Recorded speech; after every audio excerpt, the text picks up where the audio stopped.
spiritual body. Our Earth also has 7 chakra points at equally distant locations from one another. There is 1 chakra point on each continent. The root chakra is in Mount Shasta, California. The sexual chakra is in the Isle of Sun, Lake Titicaca in South America. The solar plexus chakra is in Uluru Kata Juta in Australia. The heart chakra is in Glastonbury or Shaftesbury, England. The throat chakra is where the Great Pyramids of Giza in Egypt are. The heart chakra is at Kuhe Malak Sia in Iran. And the crown chakra is at Mount Kailas in Tibet. Scientifically, this is explained because at the core of our Earth, there is a molten iron crystal that resonates at approximately 7 Hertz. There are energy vortexes all over the Earth where electromagnetic energy emanates. There are also several vile vortices surrounding the equator where strange anomalies occur, such as radio and compass malfunctions, as well as plane and ship disappearances. You may have heard of a few of these. So the intangible parts of our existence, such as emotions, are part of the true reality of higher consciousness. If emotions are part of a realm that we cannot experience with our 5 senses, then how is it that we are all aware of our emotions?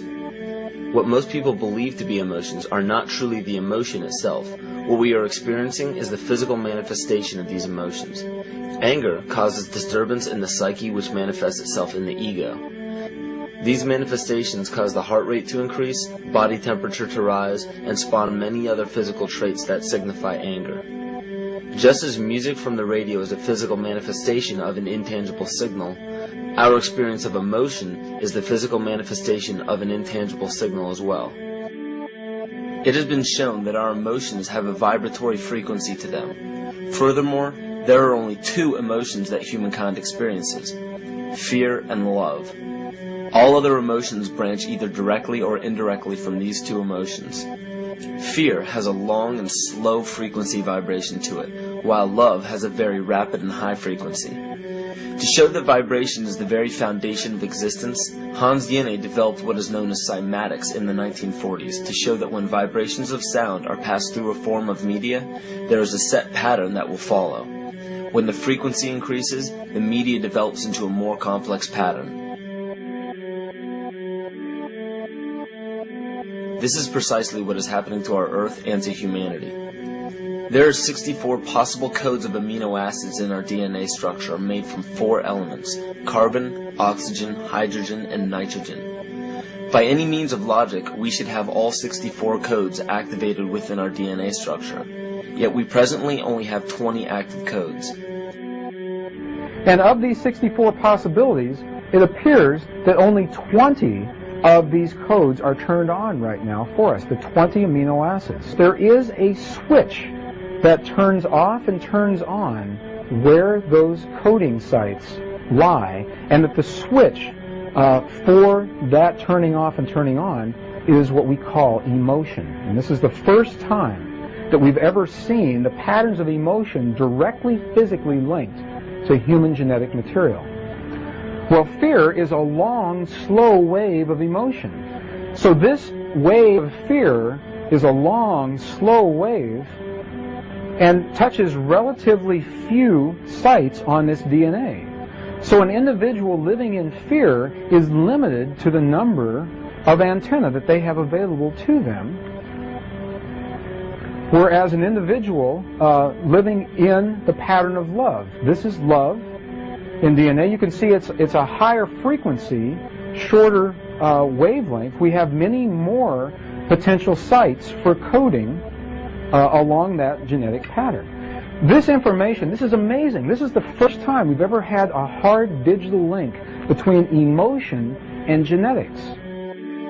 This is important to understand because another researcher named Vladimir Popanov measured tiny particles of light called photons inside a vacuum tube.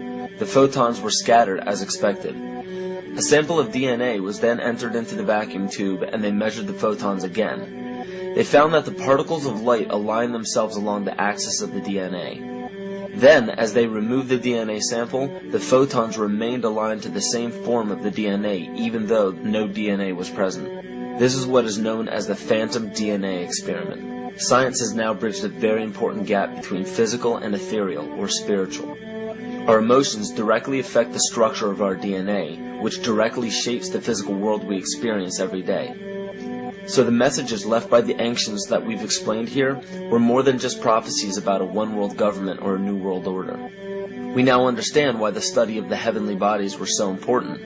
The rotation and orbit of all that makes up our universe serves as a clock to map changes and transitions. This helped the ancients understand that the change of the heavenly bodies were a mirror to the changes of all existence. December 21st, 2012 is simply a natural transition from one form of energy to the next, the transcendental evolution of man. This date is what's known as 0 point.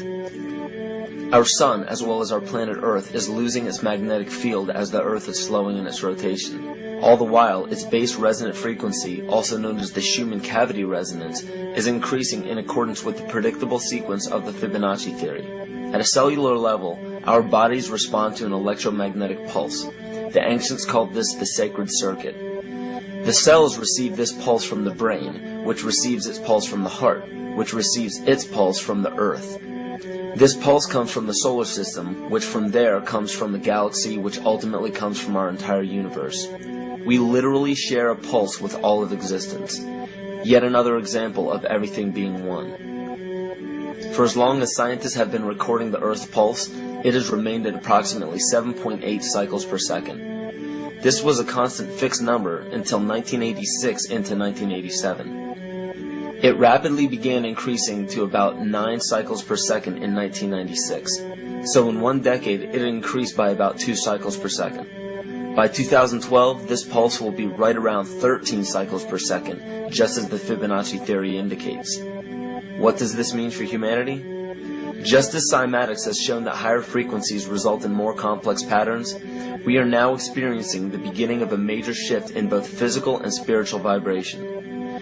It's difficult to understand what exactly will happen to our physical bodies, but ancient scriptures, pagan and monotheistic religions, mystery schools, and secret fraternal orders have all given indications as to what this experience will be like.